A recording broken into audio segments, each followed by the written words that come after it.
Now, Darkus Online magazine is all about acknowledging new and upcoming bands and giving the bands the recognition they deserve. From your viewpoint, what is the most important thing they have to remember? About What makes us stand out? making them stand out and us taking or other bands. What would you say? other bands. Other bands. Yeah. What do you think makes a new band stand out? Oh, okay. Man, I would say that at this point we found in doing this for so long that the interaction we have with our fans and going and meeting them every night and doing that seems to be the ticket for us, because it's at the end of the day, it's like if you communicate with these people and you treat them with respect, they'll give it right back.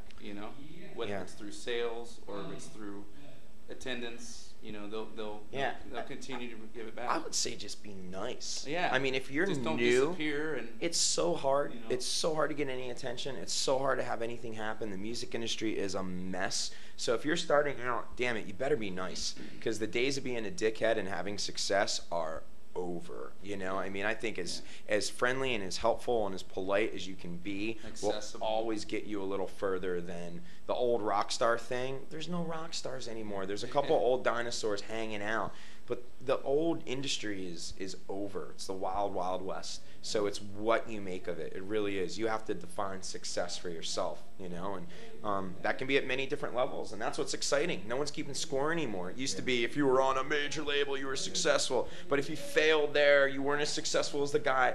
It's not like that anymore. It's like, what is success for you? For me, it's being on the other side of the world talking to you. I feel like I'm accomplishing something. I'm somewhere else. The music is going elsewhere. But for somebody else, it may just be playing a local show or recording something in their garage. I mean, the game has changed so much that you can't get caught up with success. You have to get caught up in what you would like to do. Well, you have to be opportunistic. You can't rely on the details, and you have to just go for whatever you can go for, and just get out there and take a hit now and again. You just got to do it, because otherwise you won't get noticed. You won't. Yeah. Those opportunities lead to other opportunities. Owen and I live in the constant money battle, where he's a little more realistic, I'm a little more unrealistic, and we always find a place in the middle. Definitely coming to his side over the last couple years. We find a place in the middle to make it work, but you have to, because in this day and age, if you wait around for the money that existed, let's say 5-10 years ago, it's not there. It's just not there. So you can't miss out. One day you wake up. I mean, Owen's doing this tour with a broken collarbone. He broke his collarbone on this tour. It's one of those things. It's like, well, if we all would have went home because one guy got hurt, opportunities just slip away. Things have already happened on this tour that I think are going to lead to other stuff. If we didn't come on this tour, that other opportunity down the road isn't presented. Things happen because you're active. You can't win the game if you don't show up to the stadium. Brilliant. Now, how influential do you think the support was from your local community back in the early days of the band? I think it was incredible. We are very lucky that when we first started in the city of Ventura and Ventura County, for that matter, the local press was supportive, our friends were supportive, venues were supportive. We came up at a very lucky time for that, and I think that really gave us a boost of confidence when we weren't that good, that we should kind of keep going, because now where we live, you see young bands starting out, they can't get articles in the paper, they can't get people to come see them. There's not a lot of places to play. It's all bars now. We had coffee houses that had bands and all open ages. mics. Yeah, we were very lucky that way. I actually think that's something that we acknowledge, but I think other people don't realize that we kind of, for 2 years, sort of found ourselves. We didn't hit the road the day we started. We literally played in our town for 2 full years before we said, let's go elsewhere. And the people were receptive and let us kind of find our sound instead of going out, and then a year later you work on your sound or change it, and then you've got people that are bummed out. We really got to kind of develop, in front of the same people, which was really nice. Yeah. Nowadays, nobody goes to see us where we live, but that's just because if you've been around for 15 years, you can only get so many phone calls from me to come see you. Now, if you had to choose between, say, a coffee house and a bigger stage, which one would you choose? A bigger stage. Yeah. I guess it would depend on where the coffee house is. Same was like. If the coffee If it's in like Helsinki, I'll yeah, go play that the coffee house is in Amsterdam. We probably. Brilliant.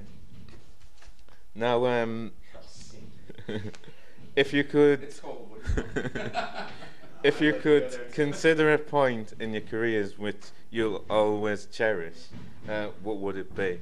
I would say that some of the bigger festivals that we've played have been very important to me because we've got to be on a bill with bands that I grew up listening to or knew. And that's really special when you're associated with those people, even if it's on just a poster or even if it's just for a weekend. And when we got to play China in 2009, that was the biggest audience we ever played to. We were one of the headliners of a festival in communist China, and it was just... you can't really put it in words, how that felt. It was all for one of the events was all for the earthquake, and it was just cool to be there and be supportive and be somewhat of a philanthropist, even though we're just having a good time. It was like, wow, this is awesome. To be able to be part of this event. So fantastic. Now, what was life for you before the band? High school. High school, and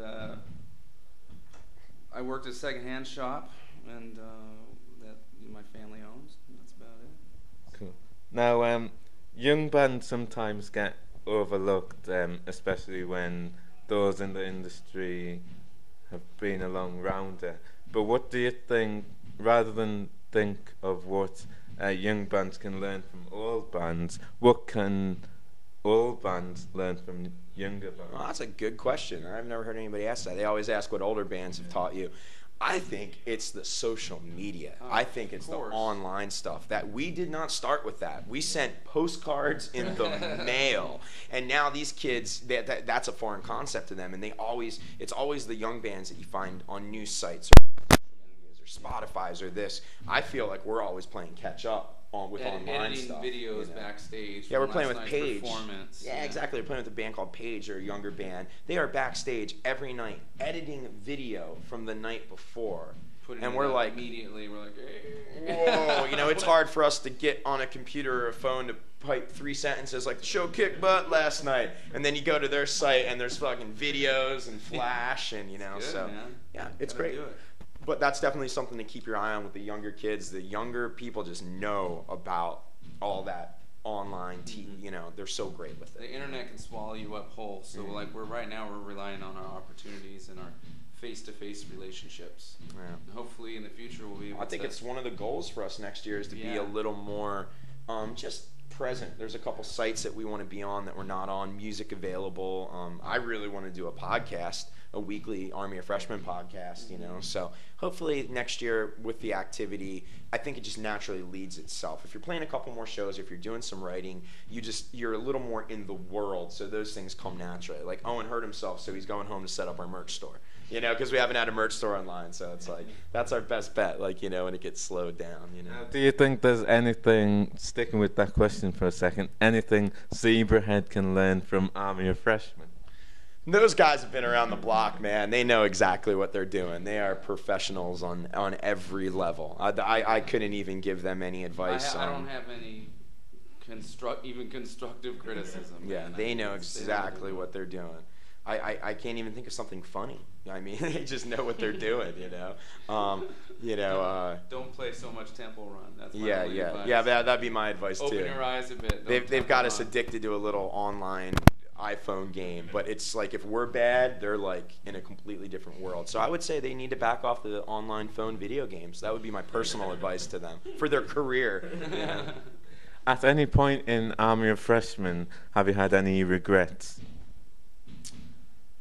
Yeah, I mean, you want to say you live with no regrets, but I have been on tours with different artists that I really wish I would have just extended myself more and been, not friendly is the right word, but just a little more, like we were on Warped Tour one year, and there's people everywhere that you're fans of, that you're awesome with, but we were so damn tired from driving every friggin' night that at the end of the night, instead of hanging out and having a couple drinks and introducing yourself to somebody, you're just like, I'll do it tomorrow, and then 2 months go by. So my regrets aren't more so much decisions with the band as just, oh man, I wish I would have hung out more that night, or I wish I would have done that, or well, the guys did that. Sometimes you just get tired, and then when you're home and you got all this time and energy, you're like, shit, I should have went out in Newcastle, you know? So, now, as lead vocalist, Chris, how important is the support from the other members of your band? Oh, geez. Well, I mean, I think everybody, that's a good question. I mean, it's incredibly, it's important, but it's important for everybody to support everybody. I don't think it's any different just because you're the lead singer by any means. I would say this, though, however. Sometimes because you're the guy that's really dealing with the crowd interaction, you do need them to roll with the punches a little bit sometimes, to be a little more aware of it. If someone's having a keyboard problem, I really don't need to be aware of it unless he's like, yo, dude, buy me a minute or two. But if he's in the middle of the set and there's an issue, so be it. But with me, it can be a little different where it's like they have to sort of flow a little bit depending on what's going on, but that's just an on-stage thing. I mean, actual support. Comfort level. You get that comfort level after enough shows. I mean, Owen and Aaron actually sing a hell of a lot more than I do. So in terms of keeping your voice healthy and whatnot, if there's one lozenge left on the table, I'd rather Owen have it than me. You know. Brilliant. Now, you've been around since early 2000, if not longer. How do you think you've matured as a band? Well, I know our sense of humor has actually gotten more vulgar and immature. And maturity, I mean, I would say, I think we interact with each other better. We've always interacted with each other well, but we really know each other now. We know each other inside and out. Yeah. We know when to back off. We know what we can say when we can say it. We're patient. We're not as like gung-ho. We don't, cut each other off at the pass to get into the shout. It's like we're real respectful. We're getting older. It's family stuff involved, so you just always have to respect people when they're have personal sacrifice but we were all friends first, so there's more of a brotherhood than it's not like we're just these wild artists that like after a decade it's just a family thing. I mean, anybody more than 10 years and it's kind of family, so you learn the idiosyncrasies, and we really do look out for each other for the most part. We're very, very lucky that way. Hey, do we have issues? Always. Everybody does in a relationship, but it's pretty healthy, and I think it's only strengthened. You cannot be together as long as we have and be in a room with someone that you don't like. It does not work. You may make it work for a year or 2 or 3, but one day you're like, I just don't like this person. I don't want to be here. But do you think that sometimes problems help the process a little bit? I don't like problems. I'm a Libra. I like balance. I think they do. I think when you work out issues, whenever you have those discussions, it makes you stronger. Yeah, the problems suck, but the working out of problems tend to be a healthy thing. Yeah. Brilliant. Now, tell me something about yourselves that the fans may not know about you. Well, right now I don't have any gel in my hair, and this may be the first time I've ever done an interview in my entire life without either gel or hairspray or a hat. So this is an exclusive. This is what happens when I wake up. And I'd go for Owen on that too. You got 2 rough-looking dudes right now. We got some softy hair going on. This is the end of the tour. I even ran out of socks. I had to steal these from our agent's house, and they don't even match. I haven't worn socks this high in the past 20 years. So you got a real exclusive. This is the hobo run right now. Oh yeah. Hobo is a good word. There's a lot of showering and popping back on the same clothes again. See, that's what people don't know is you sabotaged us because we just got here and the door swung open. I was going outside to get my bag to put some gel in my hair, grab a hat, and he's like, "Hey, let's do the interview." I'm like, "Oh shit!" Yeah, so we did a photo shoot yesterday, and I hadn't had a shower in 2 days. I was like, snaggletooth,